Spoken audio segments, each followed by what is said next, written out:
We all know the character Walter Mitty, right? The man who escapes his mundane, kind of boring life through these absolutely epic daydreams. But what if those fantasies weren't just simple escapes? What if they were actually symptoms? Symptoms of a soul that's failing a kind of cosmic test. Well, today, we're putting Mitty under a metaphysical microscope to decode what's really going on in that secret life of his. Let's dive in. Right away, just to get a feel for his inner world, listen to this. This is Commander Mitty, a hero he literally invented in his own mind, staring down a hurricane. I mean, it's bold, it's courageous, and it's all happening in his head while his wife is probably reminding him to buy puppy biscuits.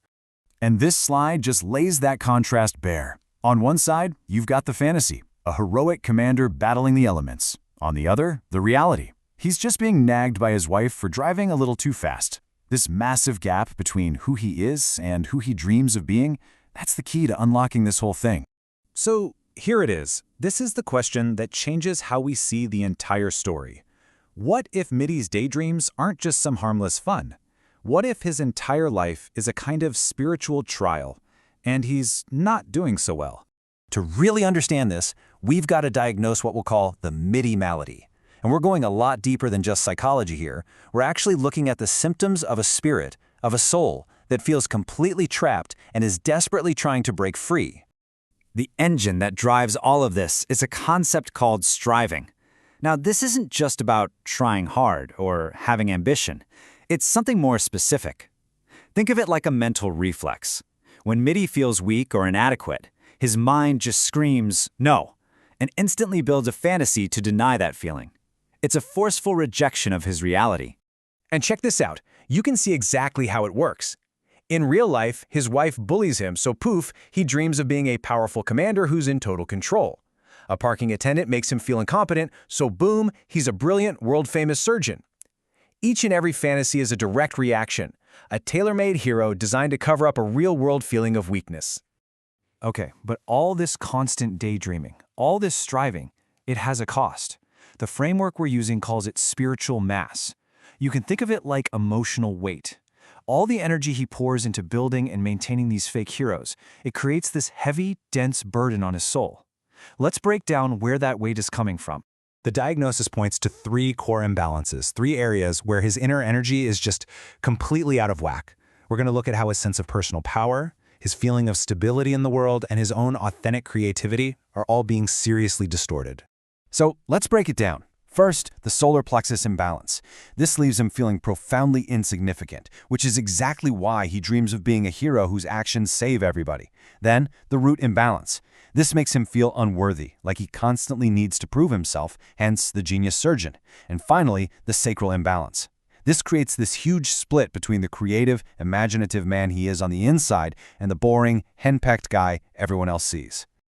Okay, so that's the spiritual side of the diagnosis. But you might be wondering, is there any actual physical evidence for this in the story? Turns out, there might be. Let's look at a clue that's hidden in a sound that repeats over and over again in his daydreams. And there it is, that sound. Pocketa-pocketa. It's the sound of the Navy hydroplane engine. It's the anesthetic machine in the hospital. It's like the hidden metronome of his mind. And according to this biophysical model, that's not just a clever literary detail. It could be the actual sound of his brain trying to hold these complex fantasies together. So, how does this actually work? Well, imagine your brain is like an orchestra. To be focused on reality, all the instruments, all your neurons, need to be playing the same song, in rhythm. But Mitty's brain orchestra isn't playing the song of reality. Nope, it's playing the epic soundtrack of his fantasy, and that, pocketa-pocketa, is the beat. His brain is trying so hard to hold that heroic tune together. But then, the real world crashes in, like his wife yelling at him. It's like a loud, obnoxious noise that throws the whole orchestra off beat. And poof, the fantasy shatters. So if that's the diagnosis, what's the cure? How could Mitty get out of this loop? This framework suggests a way out through two really simple but incredibly powerful ideas: the mirror and the toy. First up, the mirror. Imagine your consciousness, your pure awareness, is a perfectly clean, flawless mirror. Your thoughts, your feelings, and yeah, Mitty's wild fantasies, they're just reflections passing across the surface. They aren't the mirror itself. Mitty's big problem is that he's completely obsessed with the reflections. He's forgotten that his true nature is the mirror. And that brings us to the second idea. Mitty's mind is like a child who is completely, totally absorbed by a fascinating toy.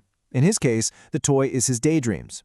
But his true self, that pure awareness, is like the mother in the room, a silent, calm presence, always there, just watching. Mitty is so lost playing with the toy that he doesn't even notice the mother is there anymore. He's lost in the game, and he can't find his way back to himself.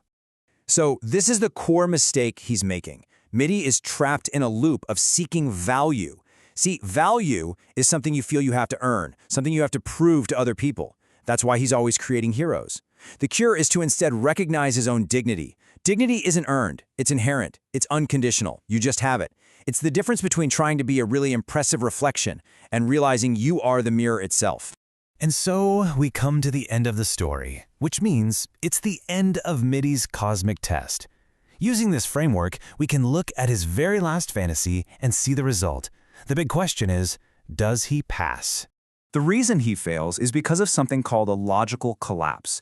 It's a kind of mental trap where your attempt to solve the problem is the problem. Think about it. If you try really, really hard to relax, you're not actually relaxing, right? You're striving to relax. For Mitty, any effort he makes to stop creating heroes just becomes another heroic performance. And that's what his final daydream is. He imagines himself facing a firing squad. Undefeated, inscrutable to the last. But this isn't a victory. It's not liberation. It's his biggest, most heroic performance yet. It's the ultimate fantasy, his last-ditch effort to prove his value through this dramatic death, which traps him in the exact same cycle one final time. So how could he have passed the test? Well, the answer is simple, but it's definitely not easy. He had to stop identifying with the characters in his daydreams. He had to stop staring at the reflections and finally realize he was the mirror. He needed to find that quiet, calm, unchanging part of himself that was simply witnessing it all happen. And this, of course, brings the whole thing back to us. I mean, Mitty is an extreme example, for sure, but we all do this to some degree. So the question to leave you with is this. Take a look at your own daydreams, your own ambitions. Are they helping you build a hero that you need to show to the world, or are they just hiding the quiet, calm witness who is already there watching it all?